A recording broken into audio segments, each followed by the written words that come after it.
এই সূরা থেকে প্রধান তিনটা আমাদের শিক্ষা। 1 নাম্বার, সম্পদের প্রতিযোগিতা করা নিষেধ। 2 নাম্বার, সম্পদ হওয়া দোষের না, কিন্তু সম্পদের কারণে আল্লাহকে ভুলে যাওয়া যাবে না, এটা 2 নাম্বার শিক্ষা। 3 নাম্বার, কবরের কথা স্মরণ করা। এই প্রথম হলো 3টা শিক্ষা। قال رسول الله صلى الله عليه وسلم العبد اذا وضع في قبره, নবীজি বলেন কোন বান্দাকে যখন কবরের মধ্যে রাখা হয়, রাখার পর ওয়াতুল্লিয়া, আমাকে আপনাকে মরণের পর যখন বাসতলায় রেখে আসা হবে, আসার পর তুয়াল্লিয়া, আমাকে আপনাকে যখন পিছনে রাইখা, জাহাবা আসহাবুহু, সাথীরা যখন চলে আসবে। একবার কল্পনা আলেন রাতের বেলা বিছানায় যখন বালিশে যখন মাথাটা লাগানোর পর কল্পনা করেন আমি মারা গেলাম, যাওয়ার পর বাসতলায় কোন কবরের মধ্যে আমাকে রেখে আমার আত্মীয় স্বজন চলে আসছে, ব্যাপারটা কেমন একটু চিন্তা করেন। আল্লাহ নবী কয়, কোন ব্যক্তিকে কবরের মধ্যে রাখার পর তুয়াল্লিয়া, কবরটা পিছনে রেখা, যাবা আসহাবুহু, যখন তার সাথীরা চলে আসে, বাবা চলে আসে, ভাই চলে আসে, সন্তানরা চলে আসে, আত্মীয় স্বজন সবাই চলে আসে, আল্লাহ নবী বলেন বেশি দূর যায় না, হাত্তা ইন্নাহু লা ইয়াসমাউ কুরআনি আলিহিম, আমরা যে হাইটা হাইটা আসি, আমাদের হাঁটার পায়ের জুতার আওয়াজগুলা ওই কবরবাসী শুনতে পায়। ফায়াতিয়ানিহি মালাকান, 2 জন ফেরেশতা তার কাছে আসে। এটা আবু দাউদের বর্ণনা আর বুখারীর বর্ণনা। আতাহু মালাকান ফাআকআদা, আবু দাউদের বর্ণনা ফায়ুকঈদানি, 2 ফেরেশতা এসে তারে বসায়, বসানোর পর তারে প্রশ্ন করে। এর মধ্যে 3 প্রশ্নের মধ্যে একটা প্রশ্ন হলো আল্লাহ নবীর ব্যাপারে জানতে চায়, তাকে চিনুনি? ওই ব্যক্তি ইমানদার হলে যদি 3টা জবাব সুন্দরভাবে দেয়, আর আল্লাহ নবীর ব্যাপারে যদি বলে আশহাদু আন্না মুহাম্মাদার রাসূলুল্লাহ, আমি সাক্ষী দিচ্ছি তিনি আল্লাহর রাসূল, এই কথা বলার পর ওই ব্যক্তিকে বলা হবে উনজুর ইলা মাকআদিকা মিনান নার, তুমি তোমার জাহান্নামের আসনটার দিকে তাকাও, এটা তোমার জাহান্নামের আসন। তো এই ব্যক্তি জাহান্নামের আসনের দিকে তাকাবে। এরপর বলা হবে আবদালাকাল্লাহু মাকআদাম মিনাল জান্নাহ, জাহান্নামের আসনের পরিবর্তে আল্লাহ তোমাকে জান্নাতের আসন দান করছেন। আল্লাহ কয় এই কবরে তুমি থাকতে হবে, আমরা থাকতে হবে। আল্লাহকুমুত তাকাসুরু হাত্তা যুরতুমুল মাকাবির, কবর পর্যন্ত সম্পদের প্রতিযোগিতা তোমাদের চলছে।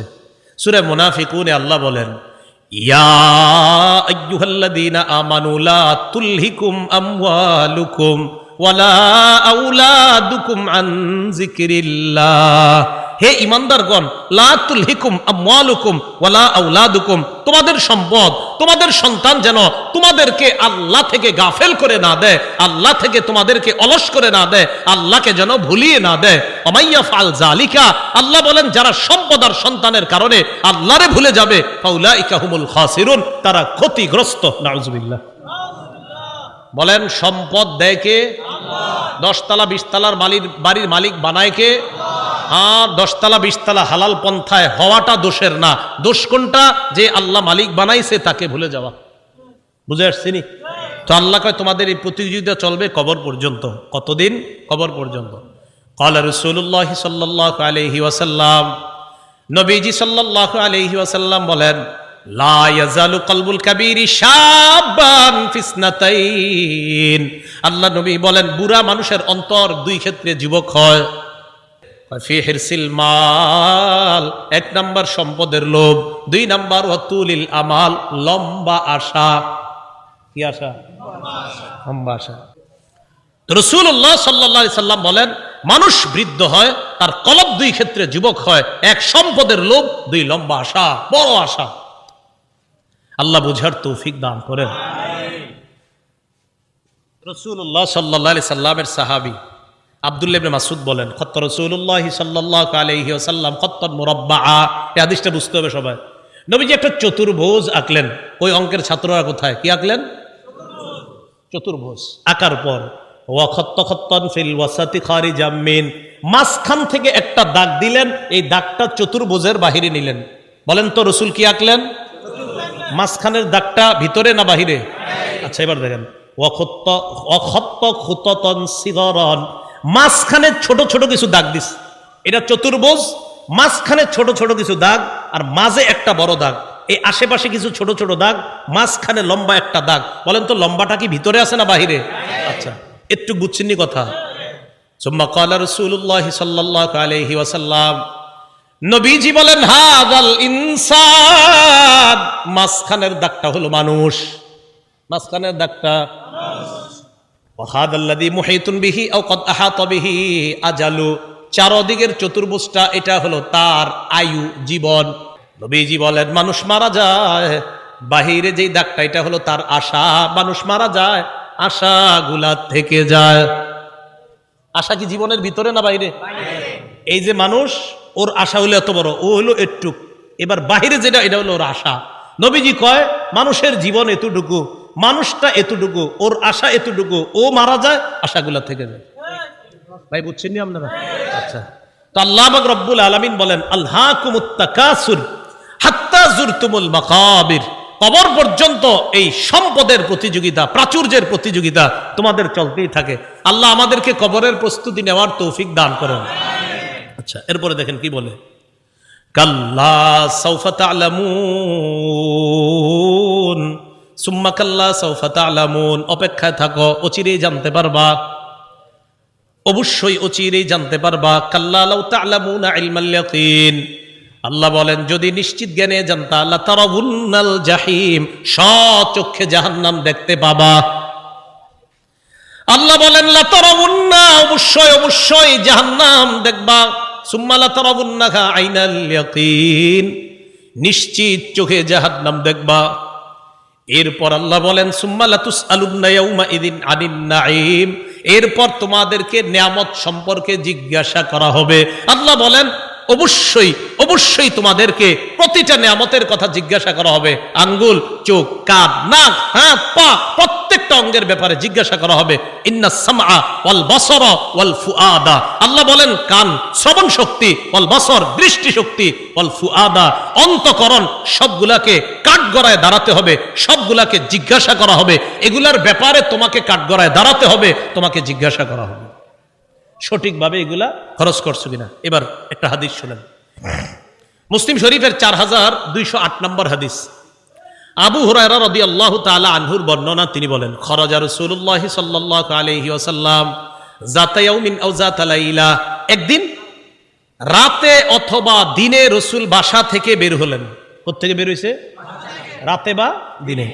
বের হওয়ার পর আসছে, আয়েশা দেখে ফাইদা হুয়া বিআবি বকরিন ওয়া উমর, নবীজি দেখে আবু বকর উমর বসা। আবু হুরায়রা রাদিয়াল্লাহু তাআলা আনহু বলেন নবীজি বাসা থেকে বের হয়েছে, বের হয়ে দেখে আবু বকর ওমরও বসা। এই হাদিসটা একটু মন দিয়ে সবাই শুনেন আর নিজেদের জীবনটা একটু চিন্তা করেন। নবীজি তাদের দুইজনকে প্রশ্ন করলেন, আবু বকর এবং ওমর, এই দুই সাহাবী, বিখ্যাত দুই সাহাবীকে প্রশ্ন করলেন, আচ্ছা তোমরা এইখানে এই মুহূর্তে কেন?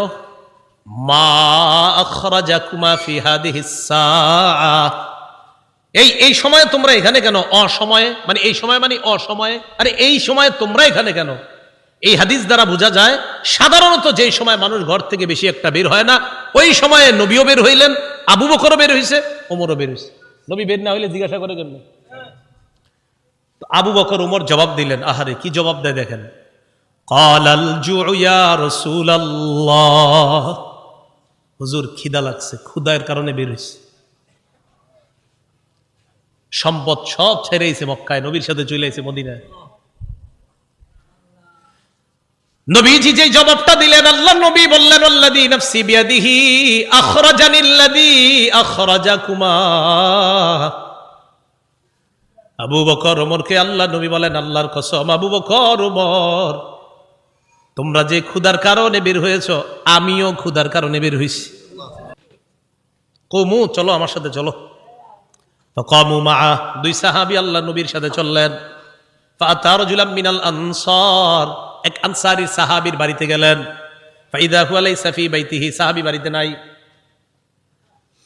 রাআতহুল মারআ, ঘর থেকে আনসারীর বিবি দেখা ফেলছে, সর্বনাশ, আমাদের বাসায় এই তিনজনকে, আল্লাহু আকবার, মহিলা চিনে ফেলছে।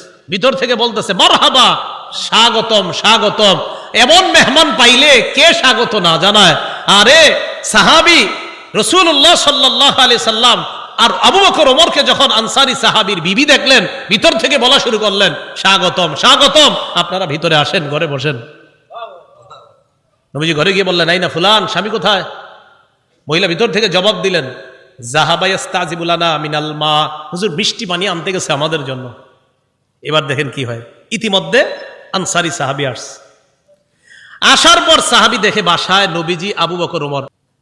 সাহাবী দেখে কি কয়, মা আহাদুল ইয়াউমা আকরামা আদিয়াফা মিন্নি।